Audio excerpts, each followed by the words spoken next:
next class is the 96 to 2004 Boxsters.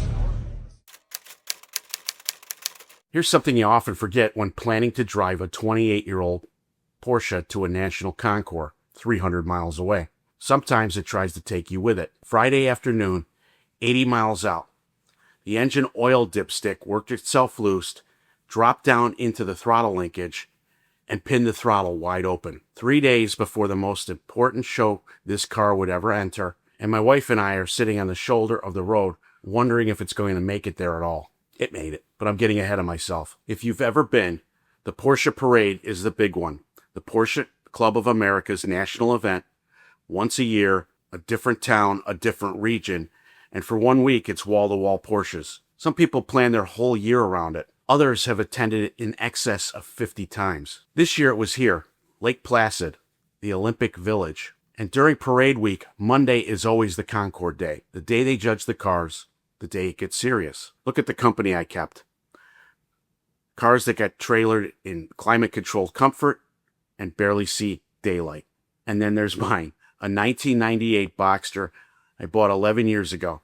Zenith Blue Metallic, worth about $10,000 on a good day. So what's it doing here? I'll tell you something I'm not proud of. When I signed up for preservation class Concours months ago, I didn't actually understand the class I'd entered. Was familiar with restoration, I was familiar with preparation, I was not familiar with what it takes for preservation. I used the words like they meant the same thing.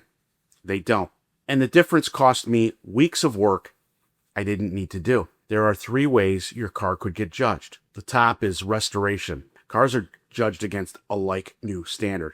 Every part cleaned and restored to the way it looked the day it was built. When people think of the word Concours, they think of this next one, preparation, where the car is judged on cleanliness. Preparation participants get mocked for using Q-tips, but it's a real thing. Modifications in preparation class are allowed, but a paint chip, any kind of blemish, you'd better have addressed it or it costs you points. And then there's preservation, the one me and this car were in. That's not about making the car perfect. It's about keeping it honest, original condition, documented, either against the Cardex for pre-1970 Porsches, the Certificate of Authenticity, or the original Monroney label, aka the window sticker, with evidence the car has actually been driven and not just stored. Preservation class is at the Porsche Parade is limited to only 7 classes, with 2026 being the first year PCA expanded it for first-generation 986 Boxsters like mine. Here's where I tripped.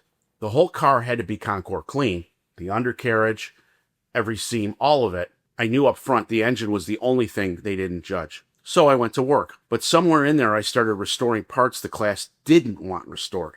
It wanted them original. Clean and restored are 2 completely different jobs. And I did the wrong one on parts that were already right. Preservation rewards the car you left alone. It took me too long to understand that the best thing I could do for some of these parts was nothing other than a good cleaning. That's why there weren't as many episodes as I had envisioned.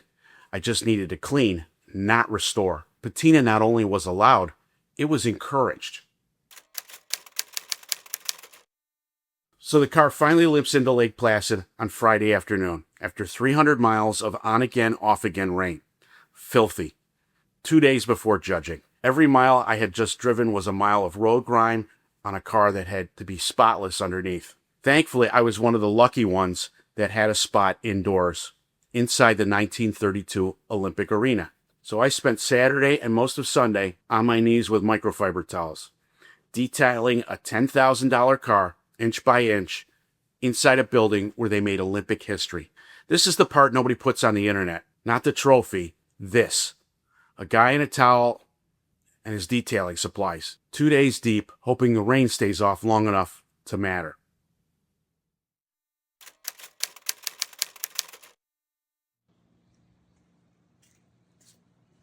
Well, here I am in Lake Placid, New York.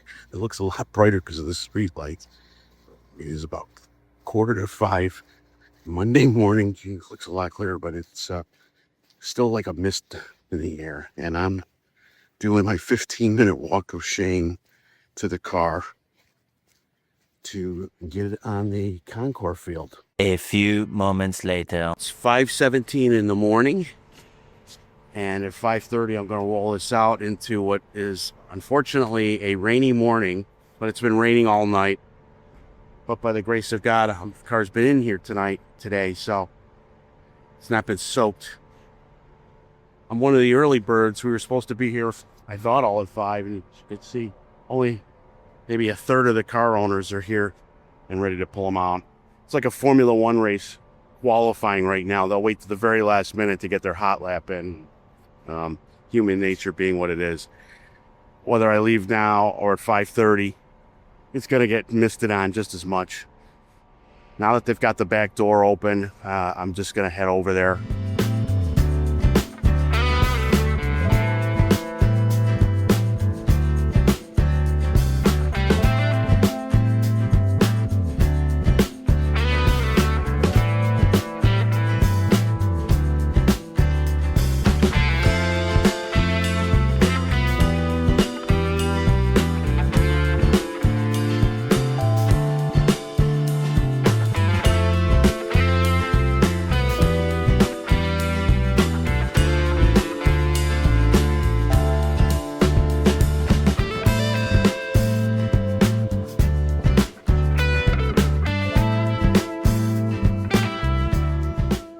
All right, so I'm in my spot. It's about, I think, almost 7 o'clock. And there was no incentive for me to get here this early. So the rain stopped just as I was pulling out, so I was able to just drive slow. If you see me pointing up the hill there, where that dome is where the car was all weekend since we got here. So unlike like that 987 over there, been outside all night. He's got a lot of drying to do in the next hour. I'm in good shape. I think the car looks great. When you're looking at a sea of 718 Boxsters competing against one another, so far I'm the only 986 here. I don't know what that's about. And I don't know how many others are in. So we'll see what happens. So now we just play the waiting game. 6 in the morning and the field is still filling in around me. $1 million cars finding their spots on the same sheet of Olympic concrete as my $10,000 Boxster. By now, the car is as ready as it's ever going to be. There's nothing left to do but stand next to it and wait for the clipboards. Concours judges, you may now begin. Concours judging will now begin. This is what started it all. This was the Craigslist ad for the car. Okay. One picture. That's it? That's it. That's it? That's it. And I just said to Nancy, my wife, I said, I got a feeling about this car. That's it. That's all we need. Okay. Okay, yours is old enough. Yeah, you have Yeah. one. And I took pictures of the VIN on both the engine and transaxle, which they require now. When I got that, they didn't. Yeah. Okay. This is the Monroney label, if you want that. That's cool to have. Very nice. This car we are the third owners. The original owner kept it until 2015. And our understanding was Philadelphia area person. What I liked about the car was when we got to see it, the maintenance book, everything down to the tires and wipers had been done at either Porsche the mainline or Porsche Conshohocken. Do you know? I can look it up. Matthew brought, but he donated that to the Kidney Foundation. The second guy, an undertaker in Philly, his buddy told him it was at the kidney thing, thought he was going to buy it for a short car. Didn't like the car. And because of the stick shifting cylinder, yeah. And so he offered it on Craigslist. I saw the book and I was shaking because everything had been filled out. So he said to my wife, he said, "You're Italian, right?" And she said, "Yeah." "You make your own gravy?" He said, I'll throw in a box of fresh ravioli. And we gave him a personal check for the car. He didn't cash it for 4 weeks. She said, "Well, what if the money's not good?" He goes, "I know it's good." Yeah. So anyway. Here, I'll get that back. Okay, so moving on. Car is highly original. So I have just about every receipt, including there's a letter to the original owner about not smoking in the car because the intake, they found people, the intake was taking cigarettes. You'll find I have the original vent-mounted cup holders. You don't see that. They get lost because they were in the vent pocket. I have all the jack, even the spare bag, the spare tire bag, and the gloves are all in there. I could show the entire toolkit. You know, it's an honest car. I'm a How many miles on it? 118,000. You bought it? We bought it with just we bought it. Great question. 70,595. The second owner put 43 on it, and we've put on 118. Fantastic. So we bought the car. Now, Stop there. okay. So give me the approximate odometer reading now. Right now it's I want to say 117.6. Yeah, about 48,000. Number of years now under. 11 years. Yeah, they're 47 through 2. Okay, accessories. Oh, other. So this is the first time you're showing the car? In preservation. Okay. I took a third at Spokane. We took this car out there, and Dave Matthews was walking around. The car was featured after going to Panorama or going to Parade in Spokane. It was in the September 2017 issue of Panorama, and then I showed it in 4 years ago. We showed it at Pocono. Came in 9th out of 9 in preparation class, but I took third for the Originale award from Porsche North America for the originality. Okay. I had in 2023, I went to Fall Hershey with the Antique Automobile Club of America. I got my first junior with the car, the first Boxster in the U.S. to get AACA. That's very rare. Very rare. Congratulations. So, thank you. All right. I like the license plate, not silver. Yeah, he's looking at everything. There were, well, I had to blend it in. I tried to do it as best but the paint, unfortunately, it's iced in now. Hey, Rudy, open her up. Open her up. They're probably finding some specs and stuff, but they're, at the end of the day, it still needs to be clean. I'd love to get closer, but I don't want to. It all comes down to this.